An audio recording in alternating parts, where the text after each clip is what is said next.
recuento. Ok, entonces vamos a hacer un recuento de lo que tenemos hasta el momento. Básicamente todo lo que hemos avanzado hasta el momento. Ok, seguimos en el modelo de regresión lineal, ya sea simple o multivariado.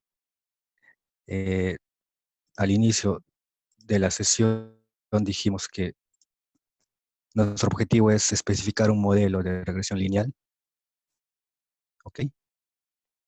Donde la variable, no tenemos una variable endógena y varias variables exógenas. Asumíamos que existe una relación de causalidad entre estas variables, relación unidireccional, es decir, las variables exógenas influyen sobre la variable endógena, pero no a la inversa, ¿no? Eso es muy importante porque la relación de causalidad o la causalidad en este contexto es de las exógenas hacia las endógenas. Luego de ello, ¿no? Planteamos un modelo econométrico al cual le denominamos proceso generador de datos, que ¿no? es un modelo econométrico teórico, y planteamos el modelo econométrico más simple, ¿no? Que es una línea recta. ¿Okay? Teníamos una variable endógena, Y, que era explicada por una sola variable exógena. Teníamos el beta sub 0, venía a ser el parámetro intercepto o constante, el beta sub 1, ¿no? Es el parámetro que acompaña a la variable exógena y nos mide ¿no? Cuánto varía la variable endógena cuando la variable exógena varía en una unidad, ¿no? En 1%, en 1.000.000, dependiendo la medida, ¿no? de las variables. Y asimismo, para que no sea determinística esa función, entre comillas, le agregábamos un término de perturbación que era U, ¿no? U o E, dependiendo, ¿ok? Dependiendo de la notación. El término de perturbación, ya dijimos, recoge a todas las demás variables exógenas que no están explícitamente en el modelo, ¿ok? Entonces es un modelo de regresión lineal simple porque solo tenemos una variable exógena. Este modelo teórico, este modelo econométrico teórico, nos daba el verdadero valor de Y, ¿no? Es el valor observado de Y. Luego, una vez planteado este modelo teórico, nosotros usábamos el método de mínimos cuadrados ordinarios para estimar este modelo, ¿no? Básicamente para estimar el valor de beta sub 0 y beta sub 1. Ese era nuestro primer trabajo en esta primera parte del curso. Entonces, una vez estimado los valores de beta sub 0 y beta sub 1, fácilmente podríamos calcular, ¿no? El error, ¿ok? El error de estimación. Al término de perturbación ya pasamos a llamar error de estimación y asimismo podríamos o podemos calcular el valor de la variable endógena, que sería ya el valor estimado de Y. Luego dijimos que en el caso óptimo, el valor de la variable endógena observada, el valor real, si era igual al valor estimado por el modelo econométrico, decíamos que estábamos en el caso óptimo, ¿no? Es decir, nosotros habríamos encontrado o habríamos estimado el verdadero proceso generador de datos. También les dije que en la práctica casi nunca ocurre este caso óptimo, ¿ok? Siempre va a haber errores de estimación, ¿no? Dada la compleja relación que existe entre las variables, los agentes económicos en la realidad.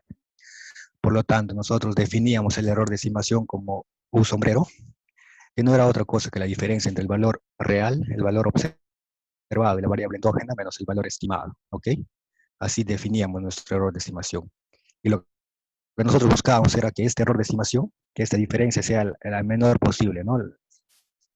Que tenga un valor bien pequeño, ¿no? En la medida. Si es cero, muchísimo mejor.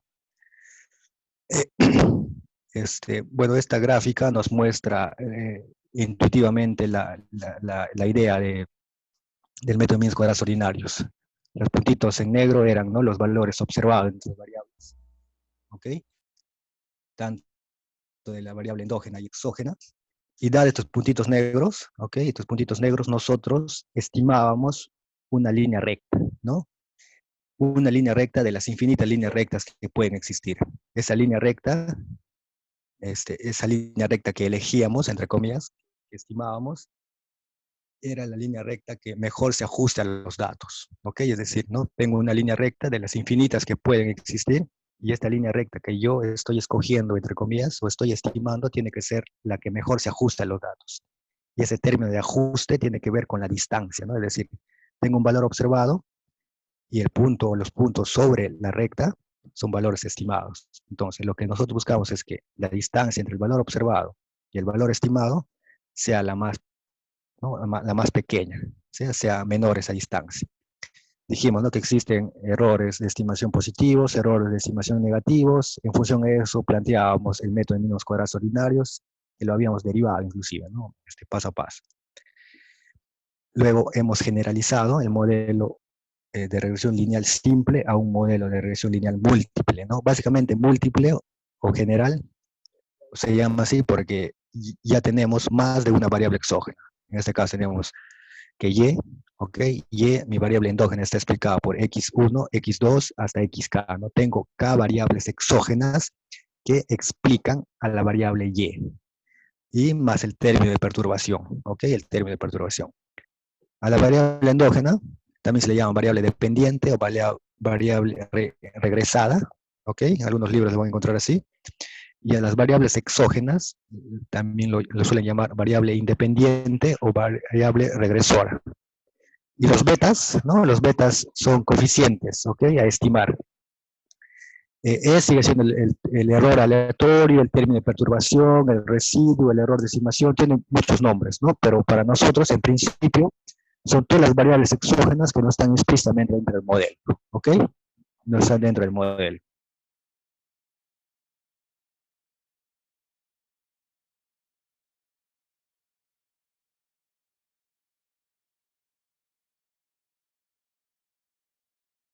Entonces, una vez que teníamos nuestro modelo de regresión eh, lineal general, ¿ok? Con K variables exógenas, por ende tendríamos K betas, ¿ok? K betas, K betas a estimar, ¿no?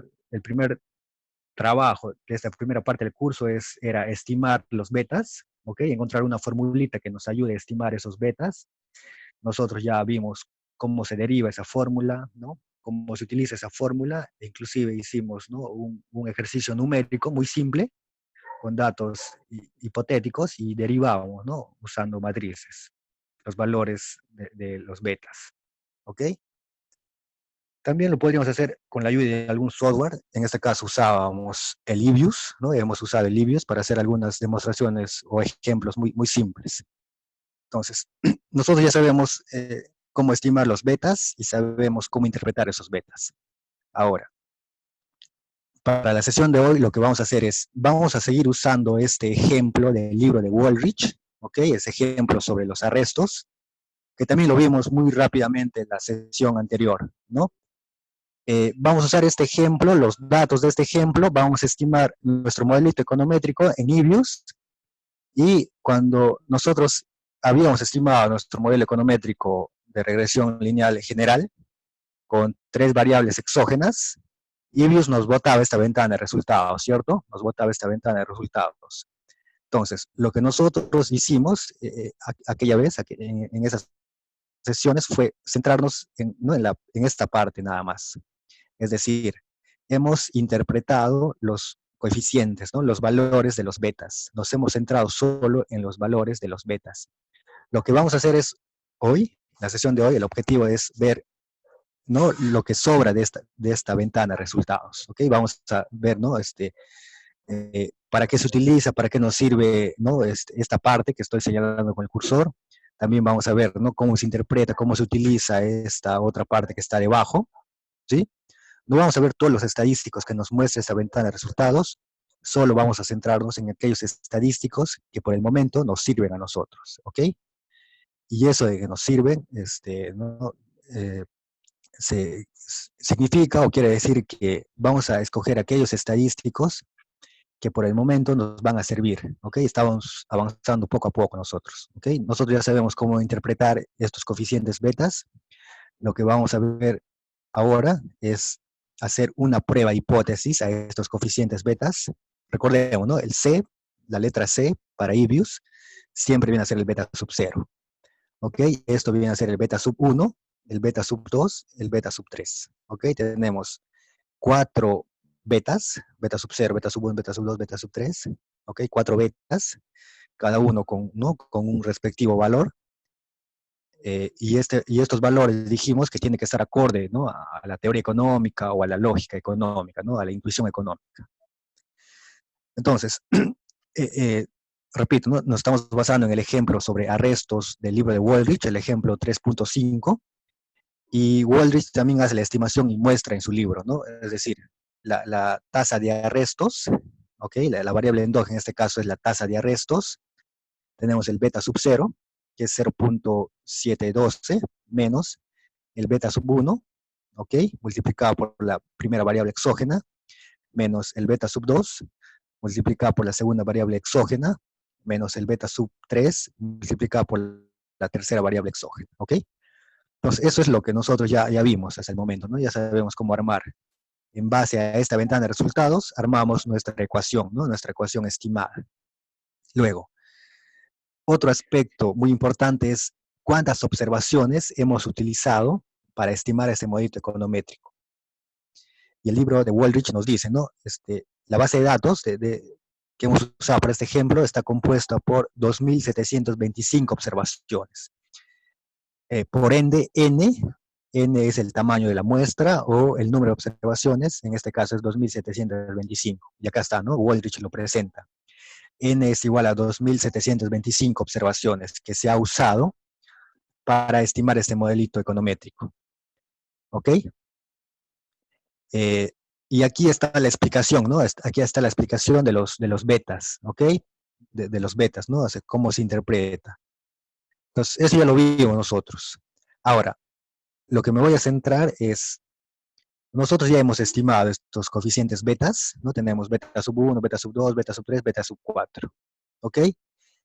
Hemos usado datos, ¿no? Para California, en Estados Unidos, hemos usado datos para, ¿no? de ese estado, ¿ok?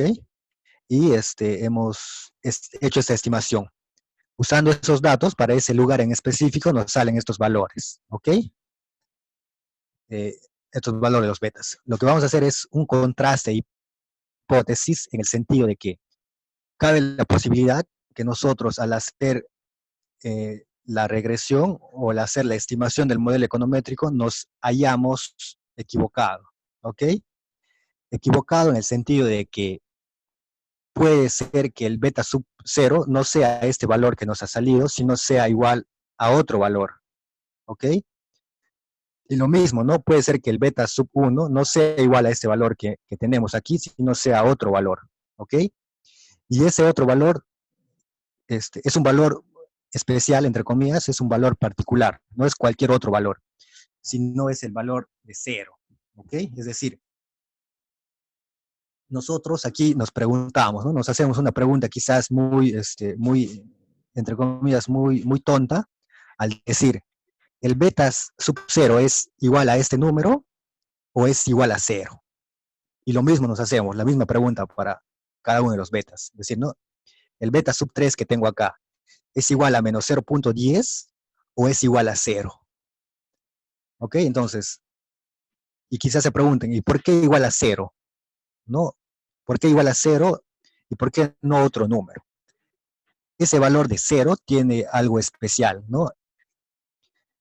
¿Qué pasaría si el beta sub 0, el beta sub 1, el beta sub 2, el beta sub 3 fueran igual a 0, chicos?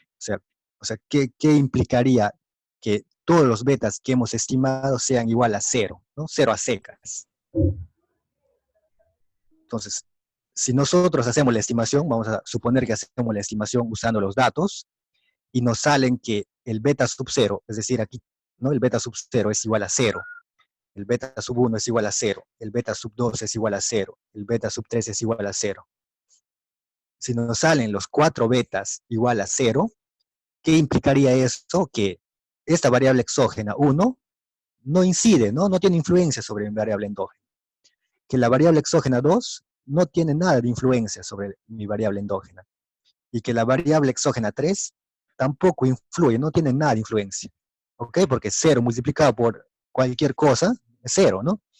Si tendría 0 acá, lo multiplico por cualquier cosa es 0, ¿ok? Entonces, lo que vamos a hacer o lo que vamos a preguntarnos es, los betas, ¿no? El beta sub 1, beta sub 2, beta sub 3, beta sub 4, ¿son iguales a estos numeritos que vemos acá o son iguales a 0? ¿No? Básicamente vamos a decir. Y para ello, para responder esa pregunta, vamos a hacer un contraste de hipótesis, una prueba de hipótesis. Es decir, vamos a probar, ¿el beta sub 0 es igual a este número o es igual a 0? ¿Ok? Y ya sabemos qué implica que sea igual a 0, ¿no? Si un beta es igual a 0, nos quiere decir que esa variable exógena que está acompañado de ese beta no influye, no tiene ningún efecto sobre Y. Entonces, a ese contraste de hipótesis se le conoce como un contraste de significancia individual. ¿Ok? Vamos a decir, cada beta, ¿no? Para cada beta vamos a hacer un contraste de hipótesis. Vamos a ver si ese beta en particular es significativo estadísticamente hablando. ¿Ok? Cuando algo es significativo, cuando, ¿no?, algo es importante. Por ejemplo, yo le lanzaría ¿no?, este comentario o esta pregunta a modo de ejemplo para que se entienda. Que se entienda esa palabrita o ese término de significancia estadística. Yo les digo, ¿no? Su mamá o su papá de ustedes es significante o significa algo para ustedes, y seguramente todos me van a responder que sí, ¿no? Mi papá, mi mamá es significativo, es significante para mí. Es decir, ¿no?, el término de significancia o significativo tiene que ver con la importancia. ¿Cuán importante es, en este caso, los betas, ¿no? El valor de los betas, cuán importante. Entonces vamos a ver, vamos a hacer un contraste hipótesis para cada uno de los betas, ¿ok? Si tengo 4 betas, voy a hacer 4 contrastes de hipótesis por separado para ver si estos betas son significativos estadísticamente, es decir, ¿no?, si estas variables exógenas que estamos tomando en cuenta nosotros sirven o importan para explicar a mi variable Y, ¿no? Yo estoy diciendo, en principio, que estas 3 variables exógenas sirven para explicar a Y, ¿ok? ¿No? Sirven para explicar a Y. Entonces, vamos a hacer un contraste de hipótesis para cerciorarnos, para estar seguros de que estas variables exógenas sí sirven para explicar a Y, ¿no? Es decir, son significativos estadísticamente para explicar a Y, para explicar a mi variable endógena, ¿ok? Entonces, cuando hagamos ese contraste de hipótesis, vamos a usar esta parte de la tabla, ¿ok? Esta parte que falta de esta tabla. Entonces, le voy diciendo, esta columna, ¿ok?, que estoy señalando con el cursor, vienen a ser el error estándar, ¿ok? El error estándar de quién, de cada uno de los coeficientes. Por ejemplo, el coeficiente beta sub 0, ¿no?, tiene este valor y tiene este error estándar. Y así sucesivamente. Cada beta estimado tiene un error estándar en particular, ¿ok? Luego, esta columna es el estadístico t-student, ¿ok? Seguramente muchos de ustedes se acuerdan, ¿no?, de los cursos de estadística descriptiva o estadística inferencial, ¿no?, el estadístico t-student, ¿ok? Entonces, esta columna nos muestra los valores del estadístico t-student, ¿ok? Cada beta tiene un estadístico t-student en particular. Y esta última columna, ¿ok?, va a ser muy importante para hacer el contraste hipótesis, ¿ok? Nos muestra la probabilidad, ¿no? Esta columna nos muestra probabilidades, ¿no?, de cada uno de los betas. Y lo vamos a ver más adelante, para qué nos sirve, ¿no? ¿Cuál es la utilidad de esta última columna? ¿Ok? Entonces, tenemos error estándar, tenemos el estadístico de student, ¿no? Y tenemos una probabilidad que se le suele llamar pi-valor, ¿no? Vamos a ver más adelante un poco más sobre esta probabilidad y cuál es la utilidad, ¿no? ¿Por qué es tan importante calcular un pi-valor, un pi-value o probabilidad, se le conoce también? Entonces, con esta parte de la ventana de resultados de IBIUS, vamos a hacer el contraste de hipótesis, ¿ok? El contraste de hipótesis sobre la significancia individual de cada uno de los betas En otras palabras, vamos a ver si las variables exógenas que hemos tomado en cuenta para estimar el modelo econométrico son significativos o son importantes para explicar a Y, ¿no? Entonces, vamos a recordar muy rápidamente en qué consiste una prueba de hipótesis, ¿sí? Eh, una prueba de hipótesis es algo que ustedes ya lo han visto en sus cursos de inferencia estadística, o si aún no lo han visto, o si aún no llevan ese curso, deberían verlo ahí, ¿no? En los cursos de inferencia estadística. Entonces, la prehipótesis parte de una hipótesis, ¿no? Tenemos que tener una hipótesis nosotros. ¿Y qué es una hipótesis? Es una afirmación de algo o sobre algo, ¿ok? Por ejemplo, vamos a recordar muy rápidamente algunos aspectos muy claves de una prueba hipótesis. Vamos a partir de ese ejemplo que está en la lámina, ¿no? En este ejemplo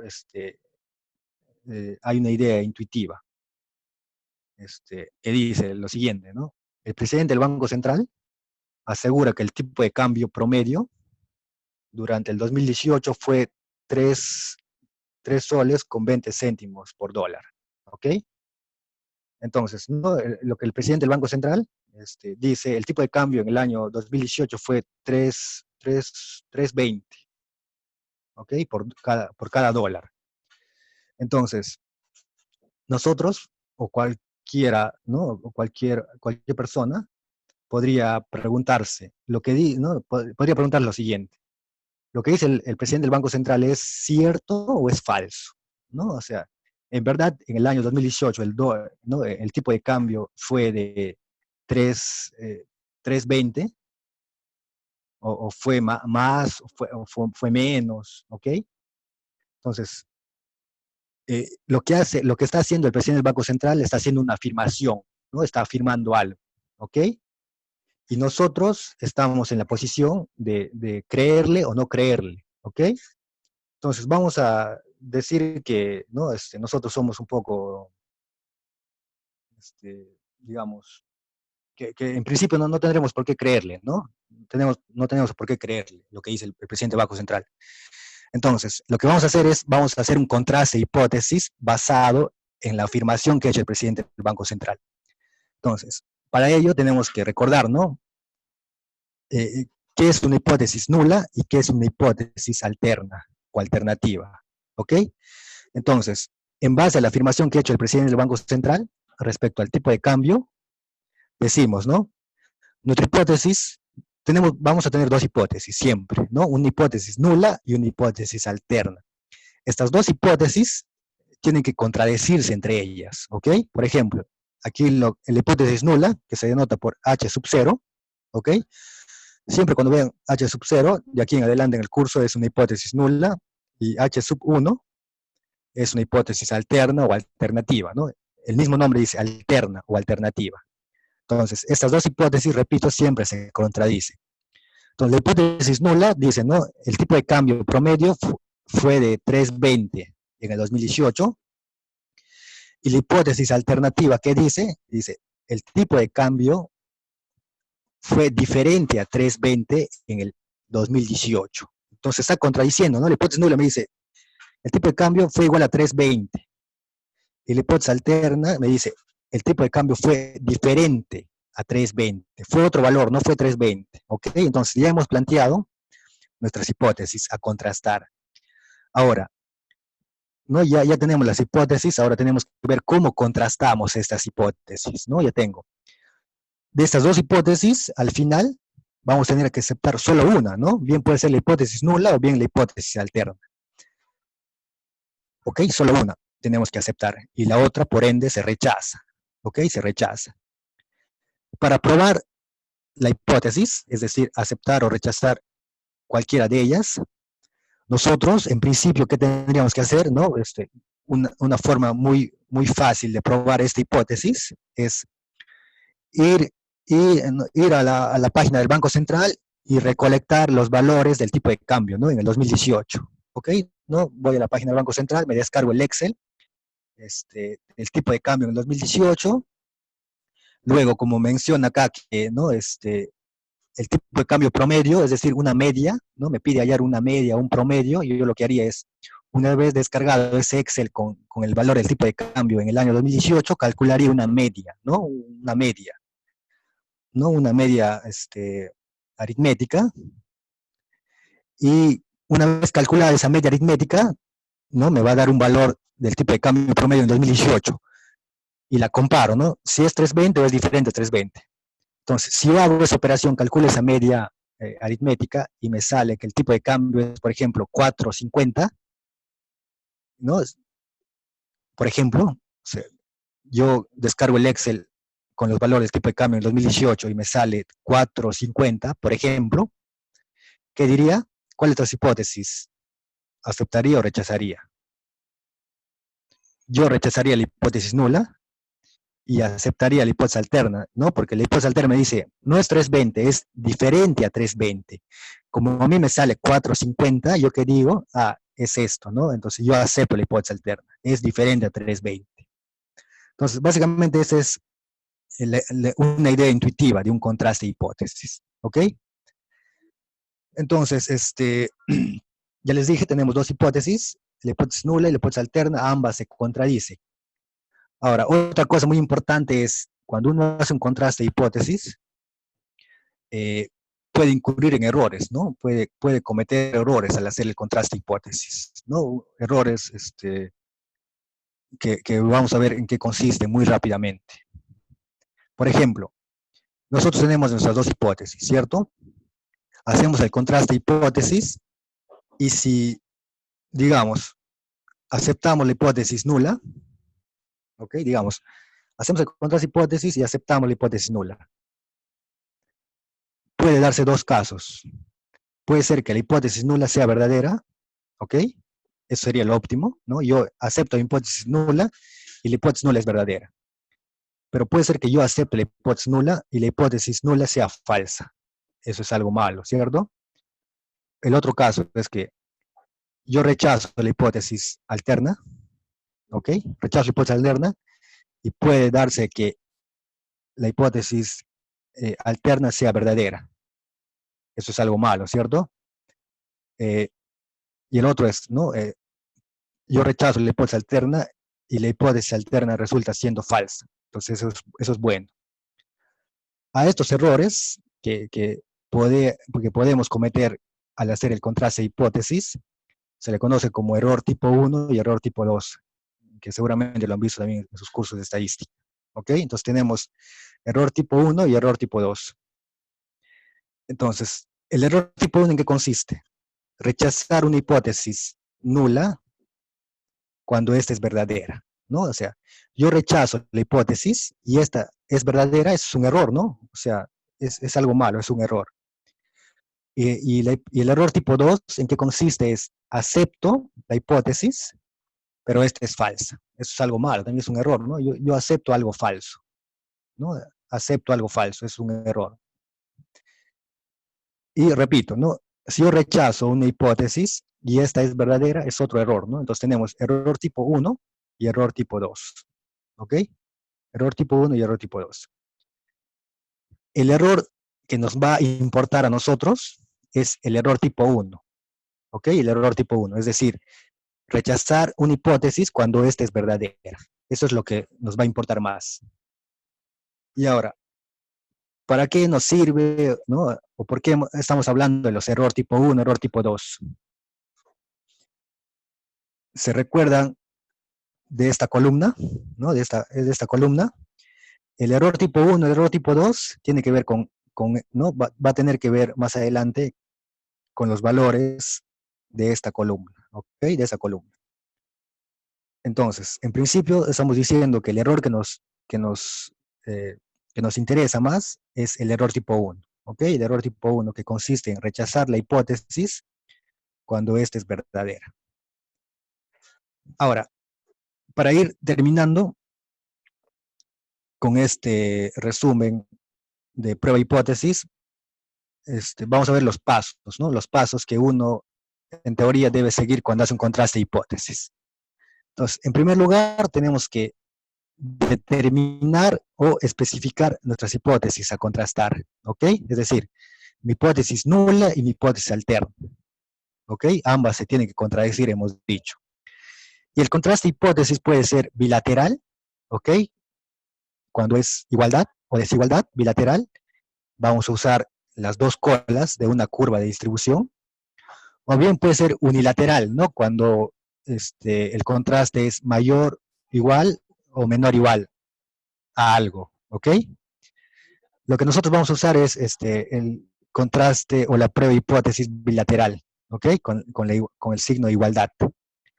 Ahora, el segundo paso es fijar un nivel de significancia, ¿ok? Significancia. De nuevo entra el término acá, significancia, significativo. ¿Qué les dijo? ¿Qué les dije al inicio? Cuando algo es significativo, cuando algo nos importa, ¿no? Nos importa mucho. Entonces, nosotros lo que tenemos que hacer es fijar un nivel de significancia en el sentido de que se recuerdan del error tipo 1 que dijimos, cuando hacemos el contraste hipótesis podemos cometer errores, hacer el contraste hipótesis. Lo que vamos a decir es lo siguiente. Yo soy consciente de que puedo cometer algún error al hacer el contraste hipótesis, ¿ok? ¿No? Soy muy consciente. Entonces, voy a establecer un nivel máximo de error, ¿no? Un nivel máximo de error en porcentajes. Entonces voy a decir, ¿no? Yo soy consciente de que puedo cometer un error al hacer el contraste hipótesis, y ese error va de 0 a 100%, ¿no? Puede ser que el error sea 0%, o bien puede ser que sea 100%, ¿no? En esa escala, o en ese intervalo, de 0 a 100%. Entonces lo que voy a decir es, voy a establecer un límite para cometer ese error. Y como es obvio, ese límite tiene que ser el más chiquito posible, ¿cierto? ¿No? Es decir, si yo soy en el intervalo de 0 a 100, voy a decir, me voy a dar el lujo, entre comillas, de cometer el error como máximo hasta un 5%. De ahí viene, ¿no? De ahí viene, seguramente ustedes siempre lo han escuchado en sus cursos de estadística cuando dicen, ¿no? Alfa igual a 5%, o alfa igual a 0.05, ¿no? De ahí viene, o sea, nosotros fijamos un nivel de significancia. El nivel de significancia es cuál es la máxima probabilidad de cometer el error tipo 1, ¿ok? Y como repito, nosotros vamos a buscar que el error de cometer el error tipo 1 sea el más chiquito posible, ¿no? Entonces, por lo general se suele poner un 5%. Entonces, nuestro nivel de significancia lo denotamos con alfa, viene a ser 5% y está relacionado con la probabilidad de cometer el error tipo 1. Entonces, nosotros vamos a tratar de equivocarnos como máximo en un 5%. Si nos equivocamos menos a 5%, eso es chévere, ¿no? O sea, si yo he dicho, me voy a equivocar en un 5% como máximo, y me equivoco en un 3%, entonces eso es ok, ¿no? Eso está bueno, está bien. Pero si yo digo, me voy a permitir equivocarme como máximo un 5%, y me equivoco en un 20%, eso es pésimo, eso está mal. O sea, me he equivocado más de lo que yo he dicho equivocar, ¿no? O he establecido para equivocar. ¿Ok? Entonces, el nivel de significancia en principio es 5%, ¿ok? Es 5%.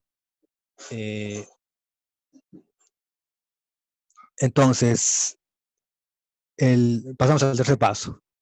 El tercer paso de un contraste hipótesis es escoger o elegir el estadístico de prueba, ¿no? Nosotros sabemos que existen varias distribuciones, ¿no? Varias distribuciones, ¿no? Entre ellas están la distribución normal, la distribución t-student, la distribución f de Fisher, ¿no? Chi cuadrado. Existen una infinidad de distribuciones, dependiendo si la variable aleatoria es continua o es discreta, ¿cierto? Entonces, el tercer paso es elegir qué estadístico de prueba, ¿no? Bien puede ser la normal, bien la t-student, o otro estadístico, ¿ok? Otro estadístico.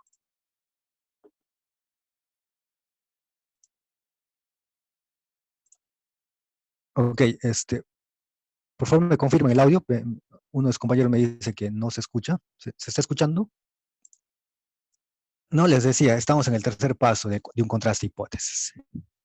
El cuarto paso para hacer el contraste de hipótesis es determinar la zona de rechazo, es decir, ¿no? Cuando yo rechazo la hipótesis y cuando yo acepto, ¿no? La regla de decisión se conoce, ¿ok? Es decir, yo tengo dos hipótesis, ¿cierto? Tengo dos hipótesis, ya he establecido mi nivel de significancia, mi alfa, ya he elegido qué distribución, qué prueba voy a usar, mi normal, mi test en otra prueba. Ahora tengo que decir, no, tengo que hacer una regla de decisión. ¿En qué casos yo rechazo la hipótesis nula? ¿En qué casos yo acepto la hipótesis nula? ¿Ok?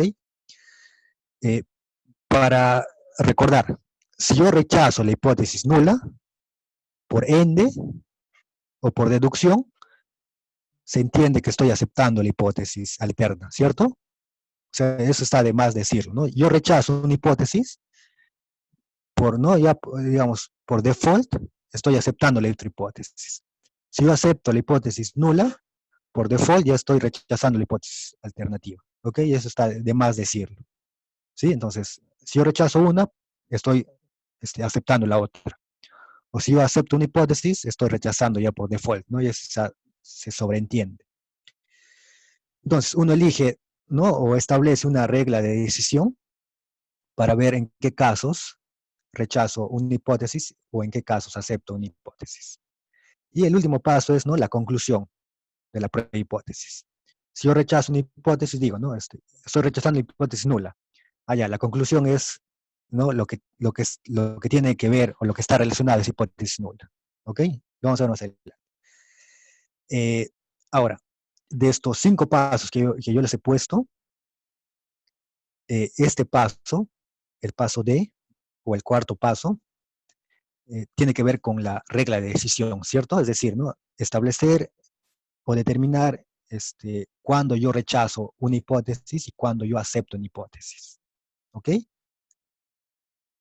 Para obviarnos, entre comillas, ese paso, el paso D, nosotros vamos a usar, ¿qué cosa? Vamos a usar esta columnita de acá.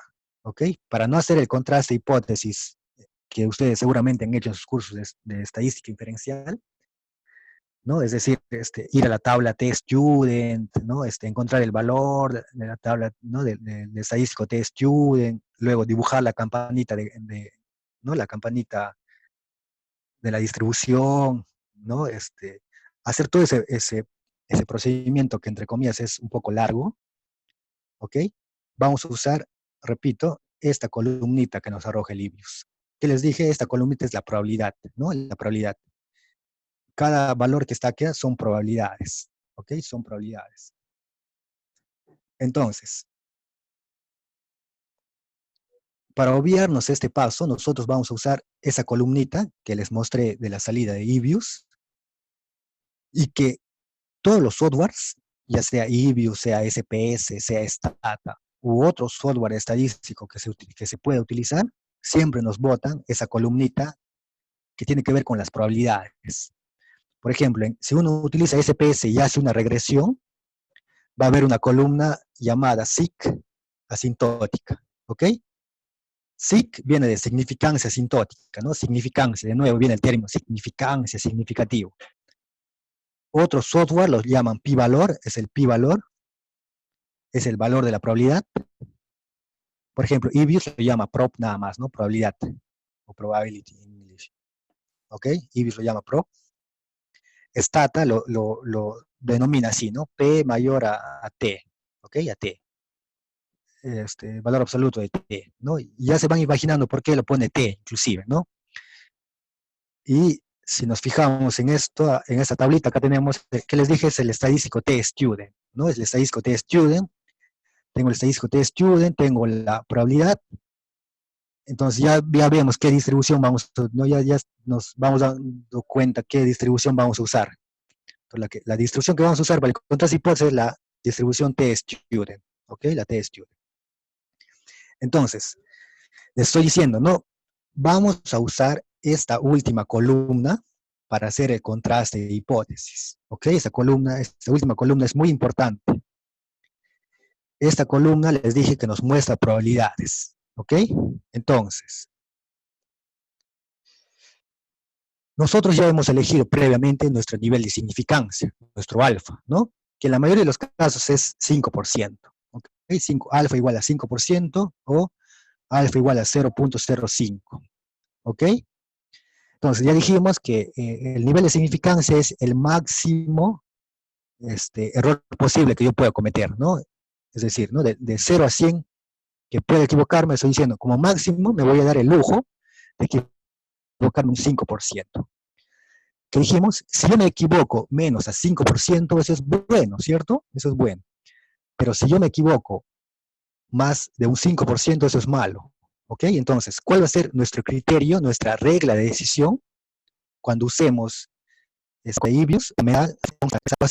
Cada valor que cabe, nosotros se modifican un 5%. Por ejemplo, acá para el beta sub 0, ¿este valor es menor a 5%? Sí. Por lo tanto, rechazamos la hipótesis nula. ¿Este valor es menor a 5%? Sí. Por lo tanto, rechazamos la hipótesis nula. ¿Esto es menor a 5%? Sí. Rechazamos la hipótesis nula. ¿Esto es menor? Sí. Rechazamos la hipótesis nula. ¿Ok? Entonces, ya vamos viendo cómo ese procedimiento va a ser contra las hipótesis. ¿Sí? Pero aún no sabemos qué hipótesis estamos contrastando, ¿cierto? Ahorita lo vamos a ver. ¿Hasta ahí alguna pregunta, chicos? ¿Se está entendiendo? ¿Me están siguiendo? ¿Están siguiendo? ¿Repito algo? Es mayor que el grado de significación. También se asume, se acepta la hipótesis nula. O sea, si el p-value o el grado de significación es mayor que el p-value.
Profesor, no le estoy escuchando.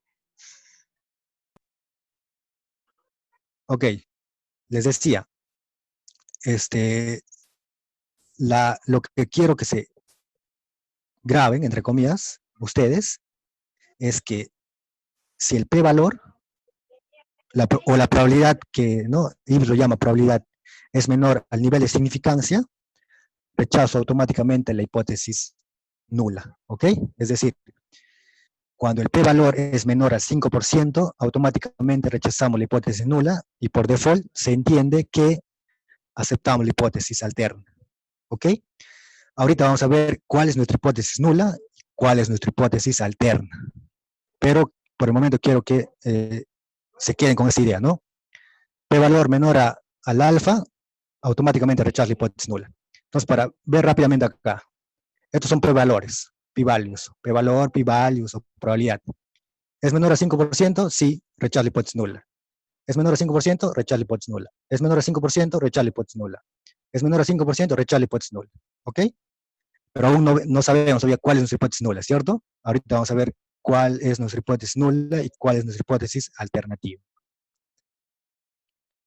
Entonces, vamos a empezar.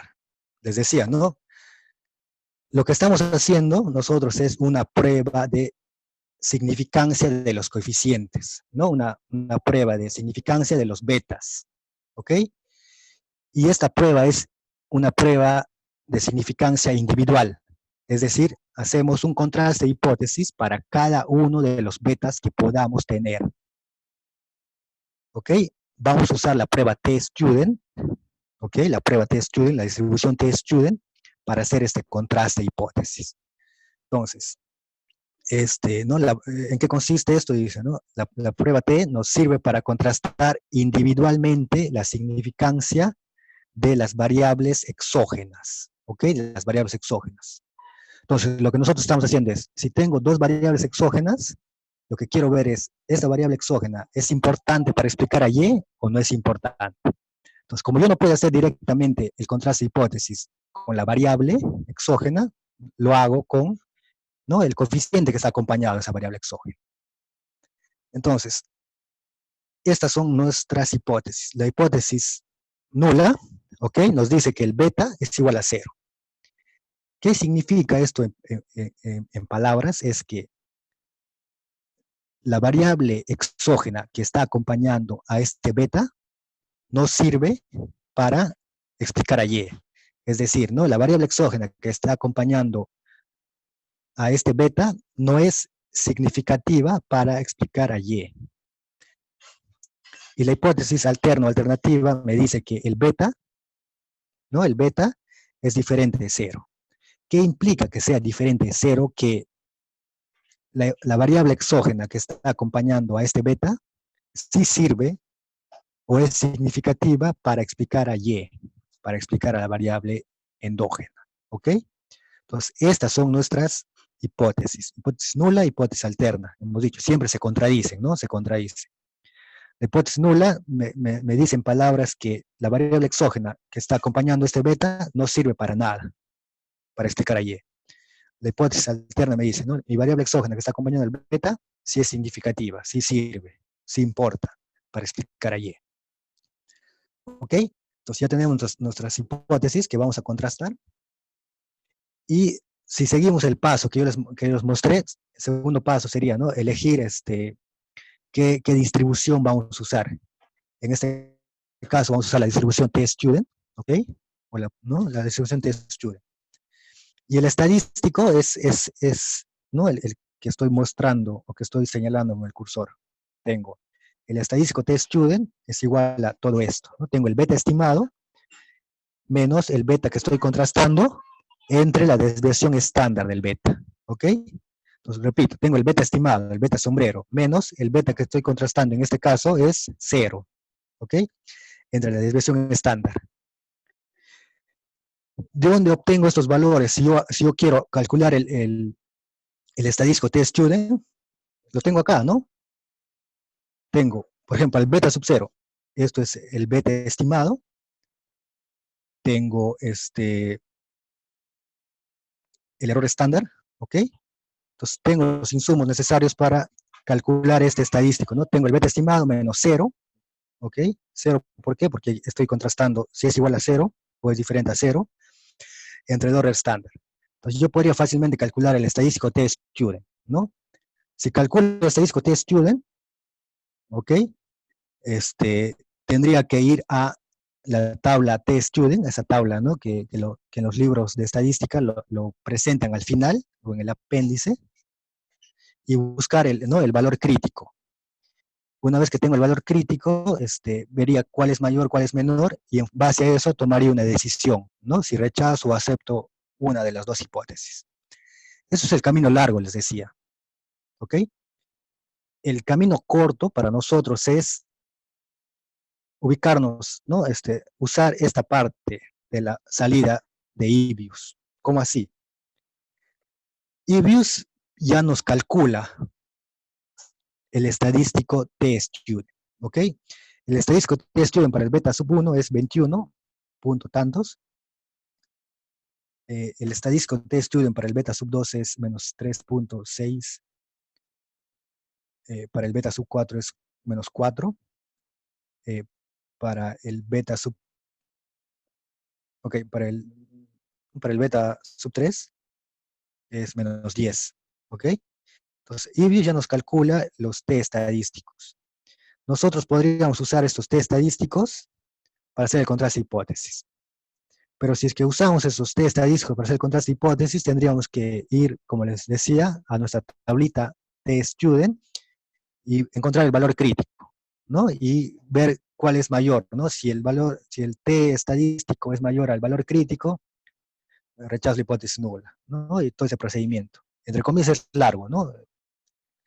¿Se puede hacer? Sí se puede hacer.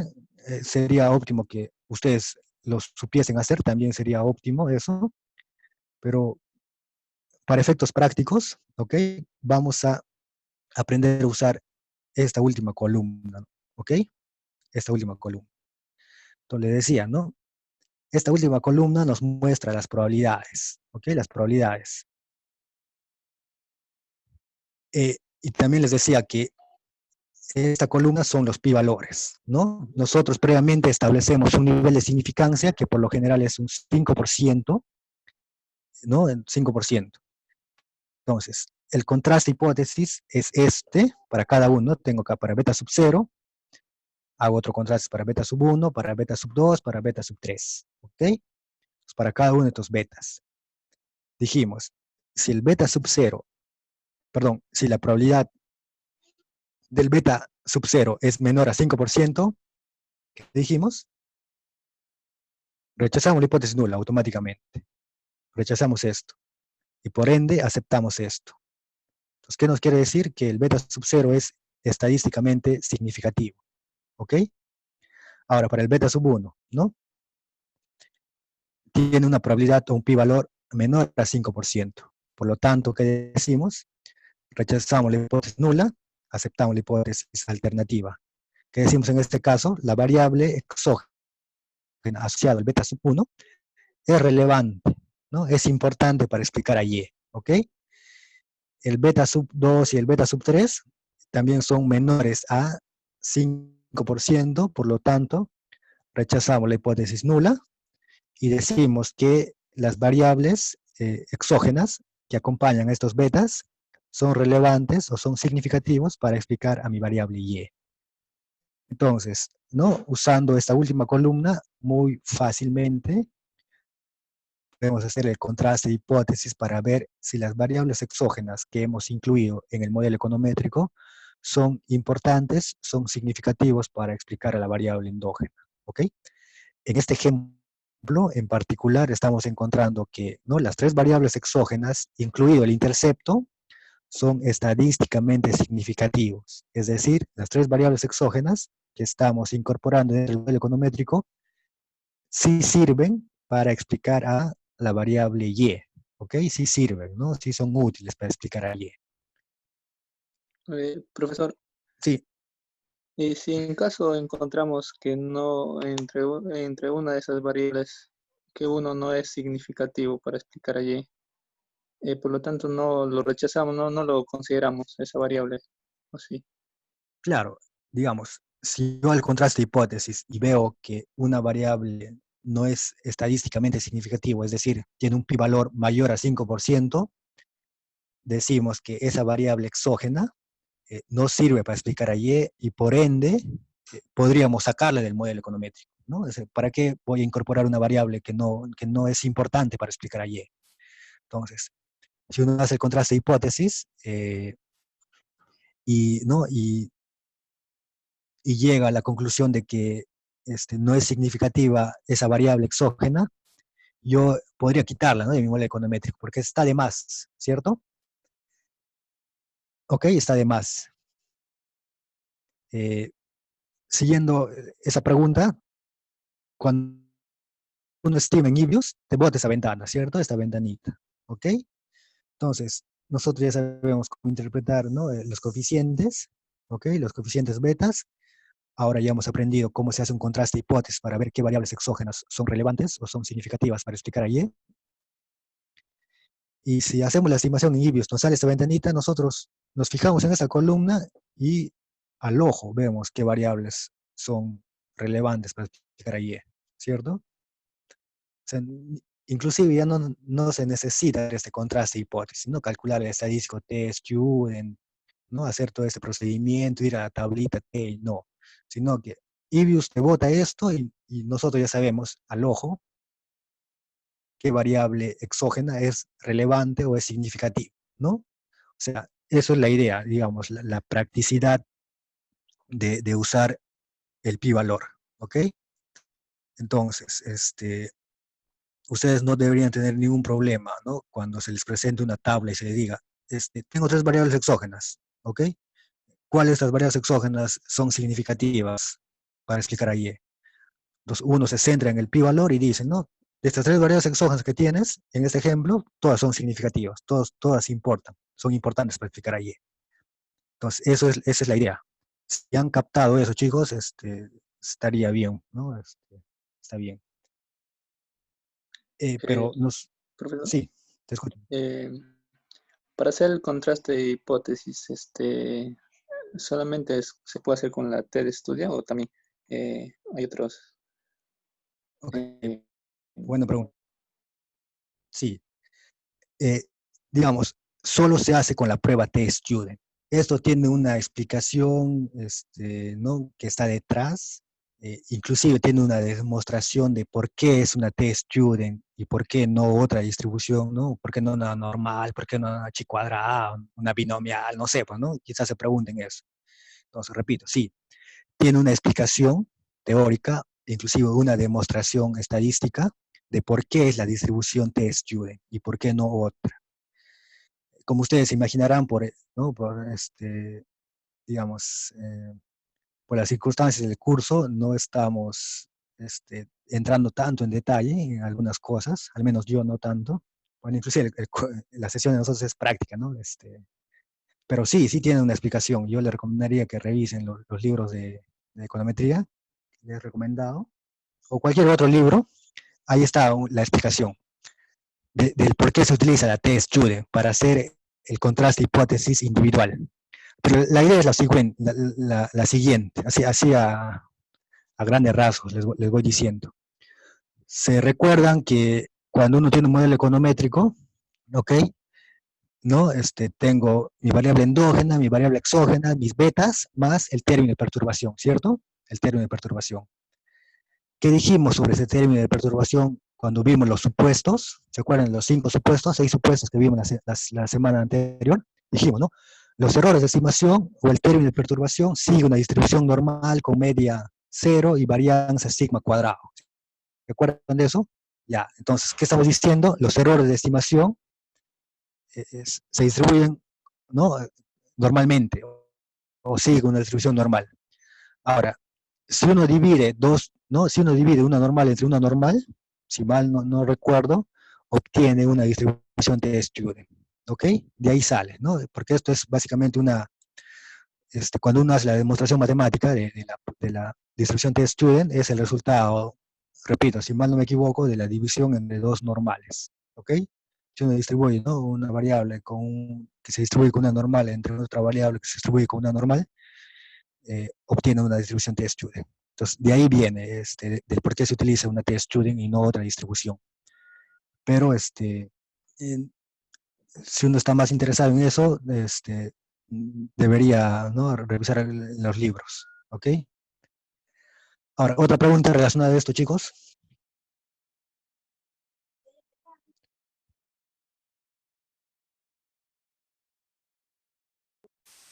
Continuar un poco, ¿no? Un poco, que es lo que nos queda de tiempo. Ahora, lo que nosotros hemos hecho es un contraste hipótesis individual para cada uno de los betas, ¿ok? Para cada uno de los betas. Ahora, lo que viene es, vamos a hacer un contraste de hipótesis, una prueba de significancia, pero donde los betas se evalúan conjuntamente. Es decir, ya no vamos a hacer un contraste de hipótesis individual para cada beta, sino vamos a usar o vamos a tener en cuenta todos los betas. Beta sub 1, beta sub 2, beta sub 3, beta sub 4. ¿Ok? Y vamos a decir, ¿esos betas en conjunto son significativos o no son significativos? Lo que quiere decir es que cuando hago el contraste hipótesis o la prueba de significancia conjunta, lo estamos diciendo, ¿no? Esas tres variables exógenas que estamos incluyendo en el modelo econométrico, ¿son significativos conjuntamente o no son significativos? Entonces, para hacer esta prueba de significancia conjunta, vamos a usar la prueba F de Fisher o F de Sneddon, ¿ok? Entonces, ¿no? La prueba F nos sirve para contrastar conjuntamente, ¿ok? Conjuntamente la significancia de las variables exógenas. Lo que vimos aquí, ¿ok? Fue, ¿no? Evaluamos si cada una de las variables exógenas por separado servían para explicar a Y. Lo que hacemos aquí es juntamos a todas las variables exógenas y decimos, ¿no? ¿Esas variables exógenas conjuntamente sirven para explicar a Y o no sirven para explicar a Y? Entonces, igual, planteamos nuestras hipótesis, hipótesis nula, hipótesis alterna, y como se darán cuenta, no cambian mucho, al menos, la idea y la idea general, digo, ¿no? El beta sub 1 es igual al beta sub 2. Si tengo k variables exógenas, voy a tener un beta sub k, y esto es igual a 0. ¿Ok? En palabras, ¿qué me está indicando la hipótesis nula? Me está diciendo que la variable exógena 1, la variable exógena 2, la variable exógena 3 no sirve para explicar en conjunto a Y. Y la hipótesis alterna, ¿qué me está diciendo? ¿No? Beta sub 1 es diferente a beta sub 2 y es diferente a 0. ¿Qué me está indicando en palabras? Que las variables exógenas que estoy incluyendo en mi modelo econométrico son significativas conjuntamente, ¿no? Si yo junto las 3 variables exógenas o junto mis 10 variables exógenas, ¿no? Conjuntamente sirven para explicar a mi variable endógena, ¿ok? Repito, ¿no? La nula, todas las variables, los betas son iguales entre ellos y son igual a 0. Que me indica que mis variables exógenas no son significativas conjuntamente para explicar a Y. Mi hipótesis alterna me dice cada uno de los betas son diferentes entre ellos y además son diferentes de 0. ¿Ok? ¿Qué me dicen palabras? La hipótesis alterna que las variables exógenas que estoy metiendo a mi modelo econométrico en conjunto sirven o son significativas para explicar a mi variable endógena. ¿Ok? Ahora, para hacer no, seguimos un contraste hipótesis. ¿Ok? La prueba F tiene una formulita para calcular el estadístico, muy similar aquí, ¿no? Por ejemplo, aquí tenemos, esto es la fórmula para calcular el estadístico T-Student. Muy similar a esto, ¿ok? La prueba F tiene un estadístico para calcular, ¿ok? Tiene un estadístico para calcular, tiene una tablita F que están en los libros de estadística, ¿ok? Y para efectos prácticos, ¿ok? Nosotros vamos a seguir usando, ¿qué cosa? El pi-valor, la probabilidad. Entonces, si nosotros nos ubicamos en la ventana de salida de Livius, ¿no? Esto es la ventana de salida. Ahora, para hacer el contraste de hipótesis conjunto que dijimos, vamos a usar el estadístico F, F de Fisher o F de Sneddon. Livius nos calcula el estadístico F, tenemos el estadístico F. Ahora, si queremos hacer el procedimiento largo del contraste de hipótesis, ¿qué es lo que haríamos? Ya tenemos el estadístico F, tendríamos que ir a nuestra tablita, ¿no? Nuestra tabla F, encontrar el valor crítico, dados ciertos parámetros, y ver, ¿no? Si es mayor, es menor, rechazo la hipótesis, ¿no? Nula o la hipótesis alterna. Ese es el procedimiento largo. Lo que nosotros estamos haciendo aquí o aprendiendo es el procedimiento, entre comillas, más corto, pero nos dice lo mismo, ¿cierto? Tenemos acá una probabilidad asociada a qué cosa? Al estadístico F, ¿no? Ese es el pi-valor asociado al estadístico F. Y sigue la misma lógica que dijimos. Cuando hago un contraste de hipótesis, me voy a dar el lujo de equivocarme, entre comillas, un 5%. Como máximo me voy a equivocar un 5%. Si me equivoco menos de un 5%, eso es ok, ¿no? Eso es chévere. Pero si me equivoco más de un 5%, eso es malo, eso es recontra malo. ¿Qué dijimos? Si el pi-valor es menor al nivel de significancia, si el pi-valor es menor a 5%, rechazo automáticamente la hipótesis nula, ¿ok? La hipótesis nula. Livius nos bota o nos calcula el pi-valor asociado al estadístico F, que está acá, ¿ok? Que está acá. El pi-valor del estadístico F es 0, ¿no? 0.000. Si lo multiplicas por 100% sería 0%. Es decir, yo ya he hecho este contraste hipótesis, ¿ok? Y al hacer este contraste hipótesis, me he equivocado un 0%. ¿Eso es bueno o eso es malo? Eso es bueno, ¿no? Porque mi nivel de significancia es 5%. Yo me he equivocado menos al 5%. Eso es malo. Perdón, eso es bueno. Entonces, como el pi-valor es menor al 5%, ¿qué es lo que hacemos? Rechazamos automáticamente la hipótesis nula, ¿ok? Y por default, aceptamos la hipótesis alternativa. ¿Qué nos dice la hipótesis alternativa? ¿O qué podríamos concluir? Diríamos, ¿no? Que todos los betas son diferentes entre ellos y a la vez son diferentes de cero. Y en palabras, ¿qué significa? Que las variables exógenas en conjunto, ¿ok? En conjunto, sirven para explicar a mi variable endógena, ¿ok? Entonces, eso sería respecto al contraste hipótesis conjunto, ¿no? O la prueba de significancia conjunta de los coeficientes o de los betas.